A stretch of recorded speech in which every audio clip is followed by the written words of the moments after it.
दानियाल, मैं तुम पर एतबार करके आई थी, लेकिन आज जो तुमने मेरे साथ किया मैं तुम्हें कभी माफ़ नहीं करूँगी और अब मेरा खुदा तुमसे इसका हिसाब लेगा। वो ज़ोर से डोर को बंद किए चल दी।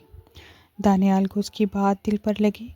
वो उसे फ़ौरन से रोकना और मनाना चाह रहा था कि उससे गलती हुई, लेकिन वो अब जा चुकी थी। दानियाल ने गाड़ी को लॉक किया और पीछे जाने लगा, लेकिन फिर गाड़ी में बैठ गया। पिछली सीट की तरफ देखा और बोला, मैंने इसके साथ गलत किया यार, शिट। फिर मूड को बदलने के लिए उसने मोबाइल निकाला और रीमा की तस्वीर देखी और आह भर कर बोला, इतनी खूबसूरत लड़की को कैसे ना काम डालता यार, और वो इतनी ही अच्छी होती तो क्यों आती। मुतमिन होकर मुस्कुराया और फिर से नुसरत फ़तेह अली ख़ान की एक गज़ल लगी और रीमा को कॉल करने लगा, लेकिन नंबर अभी भी बंद था। फिर अपने दोनों मोबाइल और वॉलेट को साइड वाली सीट पर रखा और उसने रेस बढ़ा दी। वो रीमा को सोच रहा था और एक हाथ से अपने ख़ास हिस्से को पकड़कर उस पर फ़ख्र कर रहा था। फिर रीमा को सोचते हुए उसने रीमा के साथ बनाई हुई वो बरहना वीडियो चलाकर देखने लगा। कमाल यार, क्या साइज़ है, क्या चीज़ थी, मज़ा आ गया। वो वीडियो में खो सा गया कि अचानक उसकी नज़र सामने कुत्ते पर पड़ी। उसने फुल ज़ोर से ब्रेक पर पाँव रखा, लेकिन स्टीयरिंग अनबैलेंस हो गया और गाड़ी कलाबाजी खाती दूसरी साइड पर जा गिरी और एक तेज़ रफ्तार ट्रक से जा टकराई। दानियाल का सर चकरा रहा था, वो हिल नहीं पा रहा था।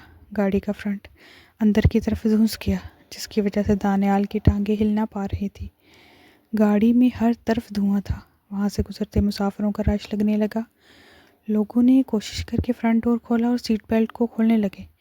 गाड़ी का धुआं काफ़ी बढ़ने लगा। लोगों ने दानियाल को ज़ोर से खींचकर गाड़ी से अलग किया। उसके जिस्म से जगह जगह खून निकल रहा था, खासकर टांगें खून में लदी हुई थी। सीट बेल्ट की वजह से उसके सिर्फ चेहरे और सर पर हल्की चोट नजर आई। जैसे ही दानियाल को गाड़ी से अलग किया, गाड़ी में आग भड़क उठी, जिसमें उसका वॉलेट तो दोनों मोबाइल भी मौजूद थे। रीमा खुद को कंट्रोल में करते हुए घर दाखिल हुई और रूम में आ गई, जहाँ किरण पहले से उसका इंतज़ार कर रही थी। किरण ने जैसे मैसेज देखा था घर आ गई थी और मम्मा से कहा कि रीमा मार्केट से होकर वापस आ रही है। रीमा बगैर बाया उतारे बिस्तर पर उल्टी गिर गई और तकिए में मुंह दिए रोने लगी। किरण, जो अब तक खामोशी से देख रही थी, पूछ ही लिया कि क्या हुआ है। रीमा ने जवाब दिया, क्या होना था, उसको जो चाहिए था वो ले गया और मुझे जो चाहिए था वो मिल गया। किरण ने कहा, क्या ले गया, मिल गया मतलब?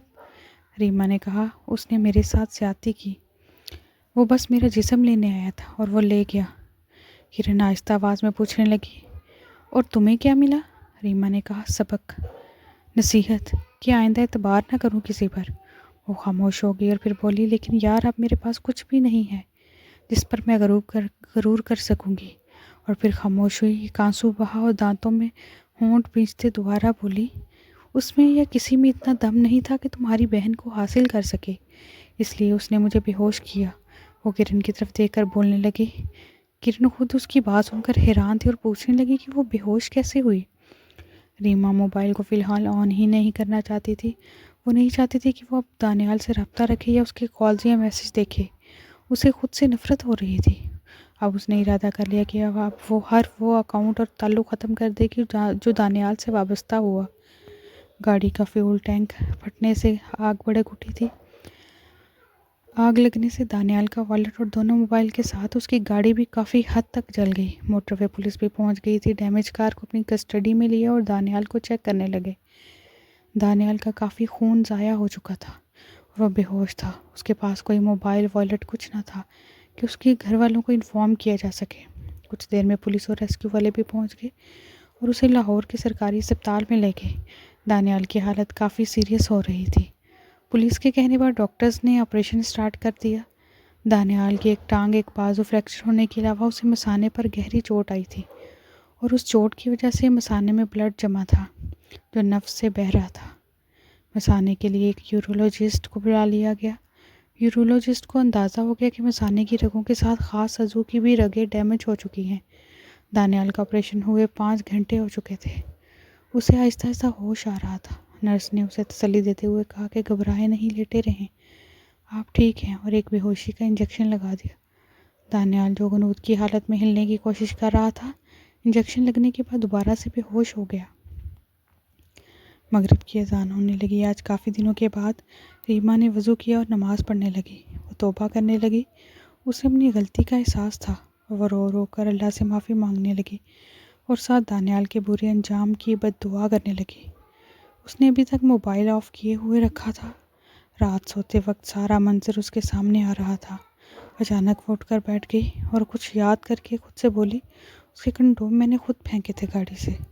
फिर उसने दोबारा यूज़ किए थे या नहीं, कहीं मैं प्रेग्नेंट, ये सोचकर उसके दिल की धड़कन तेज़ हो गई। अब कैसे करूं, क्या करूं? वो परेशान होने लगी। उसे अब फिर से डर लग रहा था कि दानियाल की वजह से प्रेग्नेंट ना हो जाए। वो अब सोचने लगी। रीमा ने मोबाइल ऑन किया और सीधा दानियाल को कॉल की, लेकिन उसका नंबर बंद था। उसने मैसेंजर भी चेक किया लेकिन बंद था। उसे अब और गुस्सा आने लगा। वो उठी और उस सोसे को अपने लंबे बालों पर निकाल दिया और उनको ऊपर तक कट कर दिए। दानियाल को जब दोबारा होश आने लगा, वो अब इतने होश में था कि बोल पा रहा था। उसने पानी मांगा, नर्स ने पानी पिलाया और डॉक्टर को बुलाने चली गई। दानियाल अपनी हालत को देखने लगा। वो बस एक जिब्बा में था, बगैर शलवार के। उसने देखा नफ्स पर एक भारी पट्टी है और एक पेशाब की ट्यूब लगी है और उसका एक कंधा और एक टांग पूरी रान से पाँव तक प्लस्तर में थे। दूसरी टांग पर भी बैंडेज की हुई थी। दूसरे हाथ में एक ड्रिप लगी हुई थी। उसे सर पर हल्की पट्टी का एहसास हुआ। वो बस दुआ कर रहा था कि कोई ज़्यादा मसला ना हुआ हो। इतने में एक पुलिस वाला और डॉक्टर रूम में आए। डॉक्टर मुआयना करने लगा और साथ पूछने लगा, बेटा कैसी तबीयत है, ज़रा अपने बारे में बताओ। दानियाल ने अपने बारे में बताया कि वो कौन है और कहाँ से है। फिर नर्स को देखते हुए बोला, मेरा मोबाइल कहाँ है, मुझे डैड को कॉल करनी है। वो अब काफ़ी परेशान था। तब पुलिस वाले ने मज़ीद कहा कि आपकी जेब से कुछ नहीं मिला और आपकी गाड़ी मुकम्मल तौर पर जल चुकी है। अब आप अपने अब्बू का नाम और नंबर बता दें ताकि उनको आगाह कर सकें। डॉक्टर्स के जाने के बाद दानियाल नर्स को देखने लगा जो खुद बहुत हसीन थी।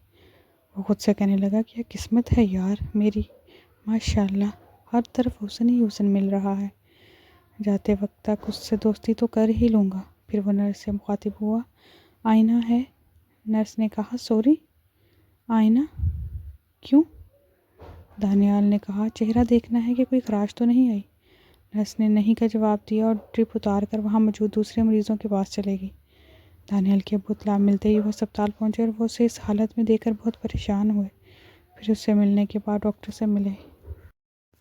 डॉक्टर ने उनको अपने बेटे की रिपोर्ट और हालत तफसील से बताते हुए कहा कि इस हादसे की वजह से उसके मसाने पर शदीद चोट आई है, जिसकी वजह से वो अब शादी करने के बिल्कुल काबिल नहीं रहा।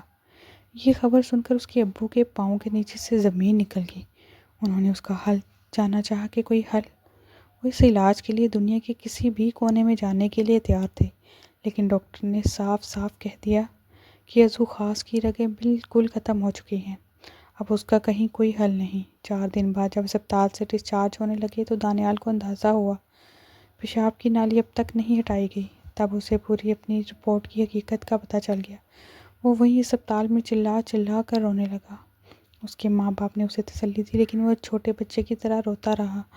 उसे अंदाज़ा हो गया था कि वह लुट चुका है, उसे किए की सज़ा मिल गई है।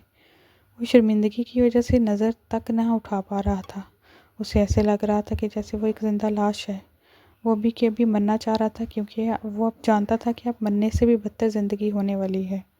उसके दिमाग में रीमा की आखिरी बात याद आ रही थी। वो जान गया कि उसको किए की सज़ा मिल गई है।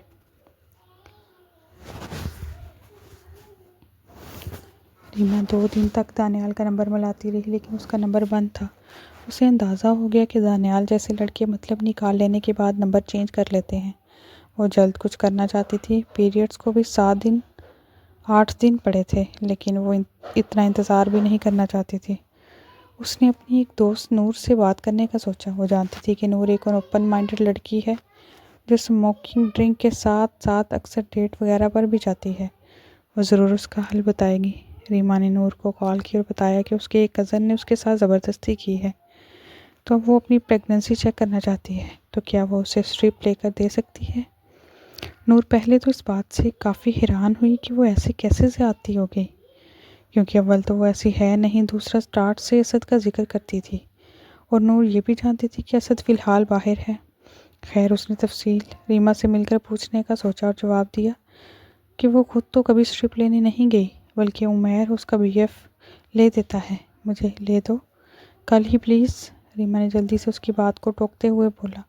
ओके ओके, मैं उमैर से कहती हूँ, फिर कल ही तुम्हारे पास लेती आऊँगी, फिर चेक कर लेना। नूर इस बात से हैरान थी। वैसे तो ये दोनों काफ़ी क्लोज फ्रेंड्स थीं, लेकिन रीमा उससे इस बात से अक्सर चिढ़ती थी कि वो कैसे उमैर से मिल लेती है अकेले में, बगैर शादी के। नूर ने जब उमैर को स्ट्रिप का कहा तो उसने वजह पूछी, तो नूर ने बताया कि उसकी ज़रूरत मेरी एक ऐसी दोस्त को है जो सेक्स से भागती थी, वो आज मांग रही है। उमैर के दिल में एक ख्वाहिश सी पैदा होने लगी, लेकिन उसने फिलवक्त कोई सवाल ना किया और कहने लगा, ठीक है कल फिर मिलते हैं, 2 स्ट्रिप दे दूँगा। वो 2 क्यों? नूर ने पूछा। अब मिलने आओगी, ऐसे तो नहीं जाओगी? वो हंसा। उमैर बस कर दो, मैं थक जाती हूँ। लेकिन आप नहीं। नूर ठहर के फिर बोली, करेंगे फ़िलहाल, कल उससे हो लूँ फिर देखते हैं। नूर स्ट्रिप लेकर रीमा के घर पहुँच गई। रीमा ने किरण को चाय बनाने का कहा। चाय देने के बाद किरण मामा के रूम में चली गई। नूर ने स्ट्रिप दी और स्ट्रिप के इस्तेमाल का तरीका बताया और रीमा कुछ देर बाद वॉशरूम गई। उसके दिल की धड़कन तेज़ थी। कुछ पल के बाद उसने स्ट्रिप को देखा, वहाँ एक सुर्ख लकीर थी। उसने एक फूला हुआ सांस निकाला और नूर के साथ रिलैक्स होकर लेट गई। शुक्र, बच गई, रीमा मुस्कुराते हुए बोली। नूर उसकी गाल पर हाथ लगा रही थी। उसकी गाल काफ़ी नरम और मुलायम थी। उसका दिल कर रहा था कि उसे ज़ोर से चूम ले।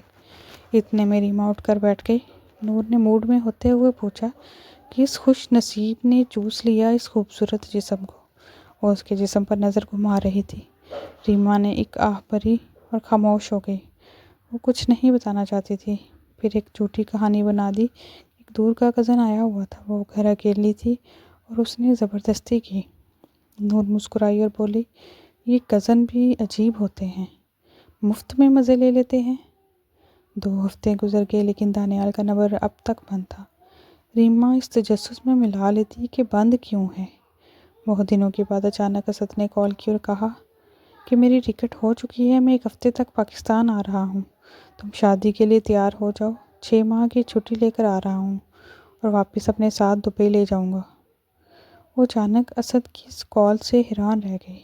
उसने अब अपनी सिम बदल लेने का इरादा किया। वो नहीं चाहती थी कि दानियाल अब कभी उससे रब्ता करे। वो असद के वापस आने पर अब इतना ख़ास खुश न थी, लेकिन उसे लगा शायद असद के सामने होने पर वो दानियाल और इस वाक़ये को भूल सकेगी और शायद असद के साथ वैसे हो जाएगी जैसे पहले थी।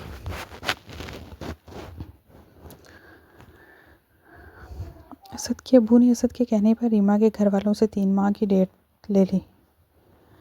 कुछ दिन बाद रात के 2:30 बज रहे थे कि रीमा के घर पर दस्तक हुई।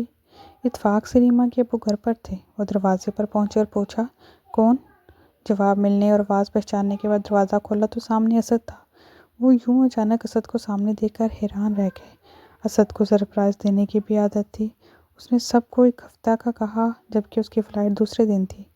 वो वैसे तो रीमा से दूर रहता था और लड़कियों में लगा रहता, लेकिन उसे रीमा पर ट्रस्ट था और इस ट्रस्ट की वजह से उसे पसंद करता। उसे पता था कि वो कहीं भी मुंह मार ले, उसे उस जैसी लड़की नहीं मिलनी। रीमा के अब्बू और अम्मी से मिलने के बाद असद रीमा के रूम में गया। रीमा रूम में एक 0 वाट बल्ब चल रहा था। असद ने रूम की लाइट ऑन की और एक प्लास्टिक चेयर लेकर रीमा के बेड के पास बैठ गया। रीमा पिंक कलर के नाइट ड्रेस में उल्टी सो रही थी। उसका चेहरा दूसरी तरफ था। उसका खूबसूरत जिस्म देखकर असद का दिल उसे छूने का कर रहा था, लेकिन वो रीमा की आदत से वाकिफ़ था। वो अभी उसको जगाने का सोच ही रहा था कि किरण, जो असद की बैक साइड पर लेटी हुई थी, उसकी आँख खुल गई। उसने जब रीमा के बेड के करीब किसी को देखा, चिल्ला उठी, भूत, चोर, चोर, पापा, मम्मा। असद अचानक डर गया और मुड़कर किरण को देखने लगा, जो अब आंखें बंद किए चिल्लाई जा रही थी।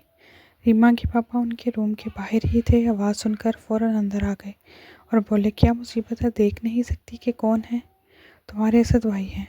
असद ने वापस मुड़कर देखा तो रीमा उठकर बैठी हुई थी और घूर कर असद को देख रही थी। तुम कब आए? जल्दी से बाल समेट कर सट करती बोली। किरण ने सलाम किया और बोली, सॉरी असद भाई, मैं डर गई थी। क्यों, मैं भूत जैसा लगता हूँ? हैंडसम नहीं हूँ? फिर वो रीमा की तरफ देखने लगा और बोला, नींद में प्यारी लग रही थी। फिर किरण से बोलने लगा कि तुम मुझसे डर गई और इसके खौफनाक रातों से नहीं डरती? उसकी बात से हंसने लगे। रीमा शर्मिंदा होते हुए बोली, तुमने कब खराटे मेरे सुन लिए? असद प्यार से बोला, अक्सर ख्यालों में। फिर असद रीमा की आंखों में देखने लगा। असद काफ़ी हैंडसम लग रहा था, लेकिन न जाने क्यों असद उसके सामने था पर उसका दिल मुतमईन न था। शादी की तैयारी का सिलसिला अगले कुछ ही दिनों में शुरू हो गया। रीमा ने भी नंबर बदल लिया कि कहीं दानियाल अप्राप्ता ना करे, और वैसे भी वो शादी के बाद असद के हमरा बाहर जाने वाली थी। रीमा की भाभी को भी काशिफ ने उनके साथ आने को कह दिया। दोस्तों और रिश्तेदारों की दावतों और मुलाकातों के बाद वो कुछ वक्त अपनी शॉपिंग और कुछ वक्त रीमा के घर देता। वैसे भी असद लोगों का घर भी उनके घर से कुछ ही फासले पर था। एक बार वो सुबह सवेरे नाश्ते की इरादा से रीमा के घर आया और रीमा को खुद नाश्ता बनाने का कहा। इसमें कोई शक न था कि रीमा के हाथ में टेस्ट था और वो असद की पसंद को वैसे ही जानती थी। वो नाश्ते में मसरूफ़ हो गई और असद बाहर हाल में बैठ गया। किरण कमरों में झाड़ पोंछ करने के बाद सहन में झाड़ू लगाने लगी, जो उसका रोज़ का मामूल था। वो रोज़ की तरह झुककर झाड़ू दे रही थी। उसके गले में दुपट्टा न था और वैसे भी उनके घर कम ही मर्द रहते थे, तो काम करते वक्त वो दुपट्टा कम इस्तेमाल करती थी। असद की नज़र अचानक किरण की तरफ पड़ी। किरण ने नाइट शर्ट अभी तक पहनी हुई थी, जिसका बड़ा गला था। वो जैसे झुकी थी, उसके उभार पिंक बरा से उसे साफ दिख रहे थे। असद बगौर उसका जायज़ा लेने लगा। उसे आज किरण की जवानी का अंदाज़ा हुआ। अचानक किरण की नज़र असद पर पड़ी, जो उसे गौर से देख रहा था। पहले तो उसने ध्यान न दिया, लेकिन जब उसे एहसास हुआ कि दुपट्टा उसके गले में नहीं है, वो फ़ौरन से अंदर गई और दुपट्टे से अपने सीने को ढांपा और दोबारा काम करने लगी। अब असद जानबूझकर उस पर नज़रें जमाए हुआ था। किरण की नखियों से बार बार देख रही थी कि असद उसे बगौर देख रहा है। उसे शर्म सी आ रही थी। ऐसा उसके साथ पहली बार हो रहा था। वो काम ख़त्म करके अंदर जाने लगी तो असद ने आहिस्ता आवाज़ से कहा, पिंक कलर प्यारा है। किरण ने सुन लिया था। वो रूम में आई और बैठ गई। उसका जिस्म ठंडा पड़ गया। उसे बहुत अजीब सा लग रहा था। वो दोबारा असद के सामने नहीं जाना चाहती थी। असद के जिस्म में एक लहर सी दौड़ गई थी। उसे अंदाज़ा ना था कि किरण की ऐसी जवानी का। नाश्ता करने के बाद वो वहीं चाय पीने और सबसे गपशप करने बैठ गया। वहाँ रीमा की भाभी फौजिया, किरण और रीमा की मामा थी। बातों ही बातों में असद ने सबके सामने रीमा से कहा कि किरण माशाल्लाह से बड़ी हो गई है। मैंने आज उसे गौर से देखा और किरण को देखने लगा। किरण शर्मसार होने लगी। उसने असद को एक नज़र देखा, जो हाथ में कप लिए उसे अभी भी गौर से देख रहा था, जिस पर रीमा ने फ़खरिया अंदाज में जवाब दिया, आखिर बहन किसकी है? असद किरण के जिस्म को देखने के बाद उसके इर्द गिर्द रहने लगा। उसने सोच लिया कि रीमा तो वैसे ही पड़ी ही है, क्यों ना वो किरण के जिस्म का भी मज़ा लेता जाए। अब वो बस मौका की तलाश में था। एक बार उसने देखा रीमा अपनी किसी कस्टमर का मेकअप करने में मसरूफ़ है। फिर उसने एक झलक किरण को देखा, जो अपने रूम में सो रही थी। उसने यही मौका अच्छा समझा। वो उस रूम में आहिस्ता से गया और किरण को देखने लगा। असद के जिस्म में आग से लगने लगी। वो जैसे ही किरण के बेड के करीब आया, किरण जाग गई। उसे महसूस हो गया कोई इसके करीब है, लेकिन उसने डर के मारे आंखें ना खोली। उसे अंदाज़ा हो गया था कि असद रूम में है। असद ने आहिस्ता से किरण की गाल को चूमा और एक हाथ उसकी कमर पर लगाता हुआ हिप पर ले गया और दबाने लगा। वो साथ साथ अंदर जोर देने लगा। उसने किरण के हाथों को देखा, जो जोर से मुट्ठी बंद किए हुए थे। उसे अंदाज़ा हो गया कि वह जाग रही है। किरण को जैसे जैसे वह छू रहा था, उसके दिल की धड़कन तेज़ हो रही थी। उसके जिस्म में अजीब सी फीलिंग्स आने लगी और वो अपने कंट्रोल को खो रही थी। असद उसके नरम जिस्म को दबाता रहा, फिर उठा और रूम से बाहर चला गया। वो नहीं चाहता था कि कोई आ जाए, लेकिन उसे अंदाज़ा हो चुका था कि किरण अब राज़ी है। उसे बस अब अकेले में मिलना है। असद के जाने के बाद किरण ने देखा कि उसका जिस्म बहुत भीग चुका है। उसको डर से लगने लगा कि वो क्यों ना रोक सके। उसकी बहन का होने वाला शौहर है और वह खुद उसे भाई समझती है। उसकी आंखों में अब आंसू आने लगे और वो तकिए में मुंह देकर रोने लगी। उसने अब सोच लिया कि वो अब हर वक्त रीमा या मामा के साथ रहेगी और असद ने अब अगर कुछ किया तो सबको बता देगी। एक दिन रीमा ने असद को कॉल की कि वो आज मामा के साथ मार्केट जा रही है। उसकी अब ये आदत थी कि हर बात असद से पूछकर करने लगी। उसकी ये आदत दानियाल ने डाल दी थी। असद ये बात सुनकर खुश हुआ। कुछ वक्त के बाद वो रीमा के घर पहुंच गया। दरवाज़ा असद की बहन फौजिया ने खोला। उसने बताया कि रीमा नहीं है, तुम दूसरे रूम में बैठ जाओ। पानी वगैरह पीने के बाद उसने यहीं आराम करने का बहाना किया और फौजिया अपने रूम में चली गई। असद कुछ पल के बाद उठा और किरण के रूम की तरफ बढ़ा। किरण बैठी अपने नोट्स बना रही थी। उसके रूम में गया। असद को ऐसे अपने रूम में देखकर वो उठने ही लगी कि असद ने फ़ौरन से पकड़कर मुंह पर हाथ दे दिया और दीवार से लगा दिया। असद की बॉडी और ताकत के सामने वो कुछ न थी। वो हिल ना पा रही थी। असद ने एक हाथ बढ़ाकर दरवाजे को लॉक किया और दूसरे हाथ से उसके मुंह को पकड़ा रखा। लॉक लगाने के बाद वो उसे चूमने लगा। उसके बालों से कस के पकड़कर किरण को थोड़ा ऊपर उठाकर अपने होंठों से उसके होंठों को चूसने लगा और आंखें बड़ी करते हुए आहिस्ता आवाज़ लेकिन सख्त लहजे में बोला, चुप, बस चुप। किरण अपने हाथों से खुद को छुड़वाने की नाकाम कोशिश कर रही थी। आखिर असद उसके आभारों के साथ जिस्म की खास नरम जगह को मसलने लगा। बहुत जल्द किरण थकने और कमज़ोर पड़ने लगी और ढीली होने लगी। उसने उसे उठाया और बेड पर लिटा दिया और जिस्म को पीने लगा। आहिस्ता आहिस्ता वो उसके जिस्म को बेलिबास करता गया। किरण अब अपनी आंखें बंद किए मज़ाहमत कर रही थी, लेकिन अब वो चलाने की कोशिश नहीं कर रही थी। बेबस करने के बाद असद उसको ज़ोर से पकड़कर ऊपर आने लगा। वो असद के भारी जिस्म को अपने ऊपर आता महसूस कर रही थी। असद ने अपने जिस्म को किरण के जिस्म से मिलाकर जोर दिया। किरण की एक चीख ज़ोर से निकली। उसे अपने जिस्म के कट जाने का एहसास हो रहा था। वो रोने लगी और असद को उतारने की पूरी कोशिश करने लगी। वो उसे नाखून मार रही थी, काट रही थी, लेकिन असद को उसका कोई असर न हो रहा था। वो मुसलसल वार पर वार कर रहा था। किरण दर्द से चिल्ला रही थी। कुछ वक्त के बाद किरण ने ढाल हो गई और अपने जिस्म को ढीला कर दिया। दूसरी बार असद के करने पर पहले उसे दोबारा दर्द हुआ, लेकिन इस बार उसने ज़्यादा मज़ाहमत न की। वो अब खुद असद को अंदर से कबूल करने लगी और वो असद को किस करने लगी। किरण के चूमने से असद के जिस्म में और आग आ गई और वह ज़ोर से अपने जिस्म का एहसास दिलाने लगा। अचानक किरण का जिस्म टूटकर पीने लगा और वह मुकम्मल निढाल हो गई। असद उसकी गहराई में अपने नक्श को उतारने और थक जाने के बाद उसके ऊपर से उतरा।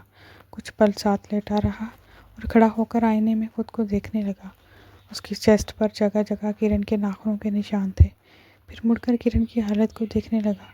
बिस्तर पर खून के साथ उन दोनों की जवानी के सबूत जगह जगह थे।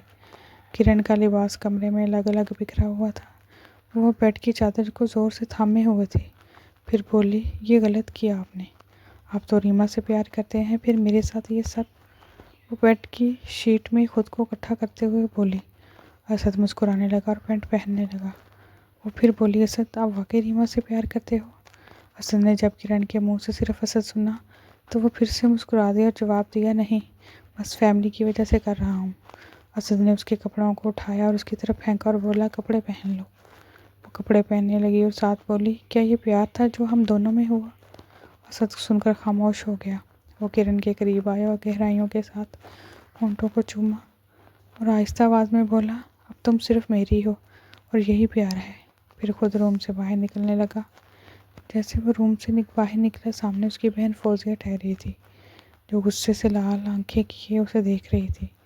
फौजिया असद को पानी पिलाने के बाद अपने रूम में आकर बैठ गई और टीवी देखने लगे। अचानक उन्हें किरण की चीख सुनाई दी। वो जल्दी से रूम की तरफ गई तो उसे ऐसे लगा जैसे किसी ने भी लॉक किया हो। फौजिया को एक खटका सा हुआ। वो फ़ौरन उस रूम में गई जहाँ असद सोने लगा था, लेकिन वहाँ अब कोई न था। फौजिया के दिल की धड़कन तेज़ हो गई। वो समझ गई। वो किरण के रूम के बाहर आकर गौर से सुनने लगी। वो किरण की मज़ाहमत और असद की दरिंदगी सुन रही थी। फौजिया हैरान और परेशान थी कि अब करे तो क्या करे। वो बस अब असद के निकलने का इंतज़ार करने लगे। जैसे असद रूम से बाहर आया, उसने उसे गुस्से से देखा और अपने रूम में आने का इशारा किया। असद फौजिया को देखकर डर गया। वो उम्र में फौजिया से 2 साल बड़ा था, लेकिन जो उसने किया था उसकी वजह से अब शर्मसार था। रूम में आने के बाद फौजिया रोने लगी और कहने लगी कि आप कैसे भाई हैं? ये आपने क्या कर दिया? आपको औरत की इज़्ज़त का इतना ख्याल नहीं? अगर ये बात रीमा, काशिफ़ या उसके घर वालों को पता चल गई तो हमारी क्या इज़्ज़त रहेगी? क्या वो मुझे इस घर में रहने देंगे? फ़ौज़िया बोलती चली गई। फ़ौज़िया की बातें असद को दिल पर लग रही थी।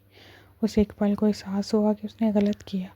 फिर कुछ पल खामोश होने के बाद उसने उस बात से मुतमिन किया कि किरण अब उसके साथ राज़ी है, वो कुछ नहीं बताएगी। कुछ वक्त के बाद असद ने फ़ौज़िया को किरण के पास जाने का कहा कि वो जाकर उसकी तबीयत पूछ ले। किरण गुस्ल करने के बाद आई और अभी हुए वाक़ये के बारे में सोचने लगी कि अचानक ये सब कैसे हुआ। उसे कुछ समझ नहीं आ रहा था कि वो क्या करे और उसके साथ अचानक इतना कुछ कैसे हो गया है।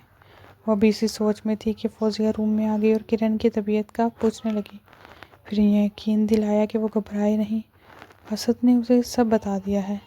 अब उसे परेशान होने की ज़रूरत नहीं। उसकी बातों से किरण को तसल्ली होने लगी। और यूँ आगे असद अब फ़ौज़िया के रूम में किरण को बुलवा कर मिलने लगा। किरण अब जब भी रीमा को असद से बात करता देखती या उसके करीब देखती उसे उलझन होती और रीमा से अचानक चिढ़ने लगे। वो इस बात को बर्दाश्त नहीं कर पा रही थी कि असद रीमा से अब शादी करे। उसने ठान ली कि वो असद को किसी हालत में रीमा का ना होने देगी।